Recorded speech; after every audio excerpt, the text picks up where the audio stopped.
Welcome back to my Transformers Prime episode reviews. Today, we're taking a look at the episode T.M.I, short for Too Much Information. In this episode, a bunch of ancient Cybertronian data gets uploaded directly into Bulkhead's brain, which may result in the loss of the Autobot as the data overwrites his mind.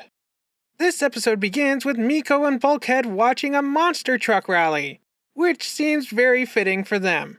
Give it up for the baddest beast machines on the planet! That was kind of a weird nod to Beast Machines, but hey, I'll take it. Beast Machines is a somewhat underrated show in my opinion. Just don't take it too seriously as a direct sequel to Beast Wars, as some of the characters definitely take a dramatic departure in personality from what they were in the previous series. And you'll either love or hate the new designs, but I say it's a very deep and excellent Transformers series on its own. And thanks to the art style, I think it still holds up today, or at least much better than Beast Wars does. Innocent vehicles battling for the pleasure of human spectators? Blood sport. Yeah! It sounds like Ratchet wouldn't have been a fan of the gladiatorial combat back on Cybertron. I have an important mission for you too, Miko. Really? Aww. Oh. Aw, it's so cute. So, Miko ditches her chores to spectate the Autobot vs. Decepticon Battle Royale, where she accidentally activates the cylinder, causing the data stored within to be uploaded directly into Bulkhead's, head. Back at the base, Ratchet is checking out Bulkhead, but he doesn't want to sit idle. Bulkhead will regret going against his doctor's orders. Hey, we got any paint around here? Art project? Cool. So they figure out that the data that was inside the cylinder, which is now in Bulkhead's noggin, is a formula for a synthetic form of energon, which is great news for the Autobots, but bad for Bulkhead, as the data is overwriting Bulkhead's own brain, erasing his mind as it goes. I will not allow another one of our own to be sacrificed, no matter the cost. No matter the cost. Nice throwback to the '86 movie. Friction coefficient quotient of the subset amplified. You want amplified? Proving Perceptor's paradox is nothing of the kind. Again, nice nod to Percy. Also, if this data cylinder was created by ancient Cybertronians, and Perceptor was around back then that must make Percy an ancient Cybertronian, right?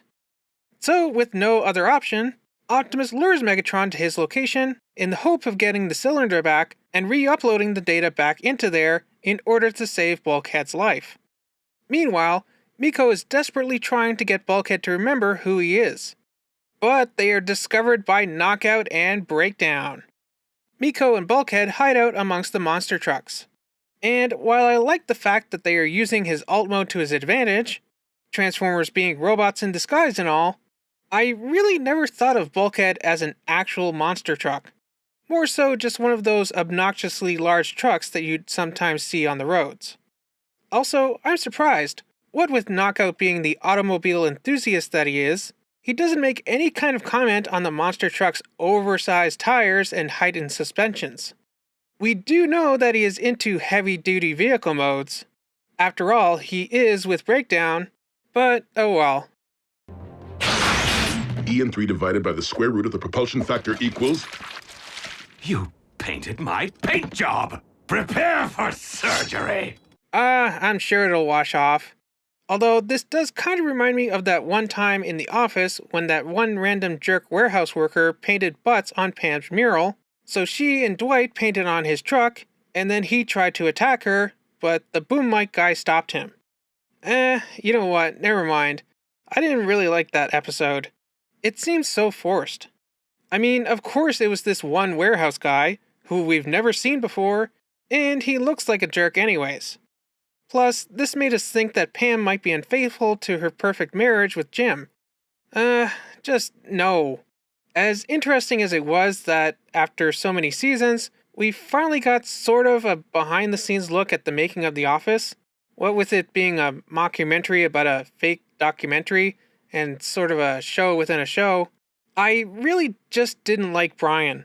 I feel like he tainted Jim and Pam's whole fairy tale marriage thing that they had going on. T.M.I, dude. Wait, what were we talking about? Oh, right, Transformers Prime.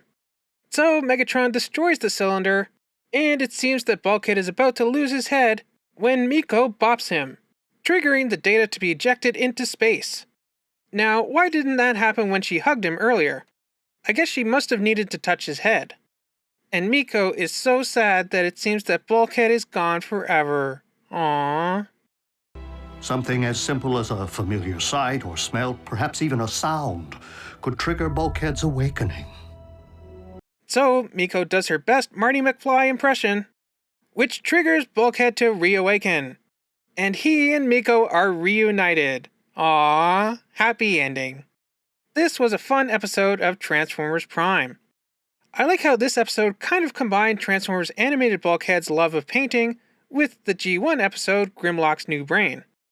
And of course, I like how this episode plays into the next one. But you'll have to wait for that until next week. For now, let me know what you thought of this episode down in the comments. Remember to like, subscribe, and do all that other fun stuff. And I'll see you here next week for the next episode of Transformers Prime, Stronger, Faster. So I'll see you back here next week for that one.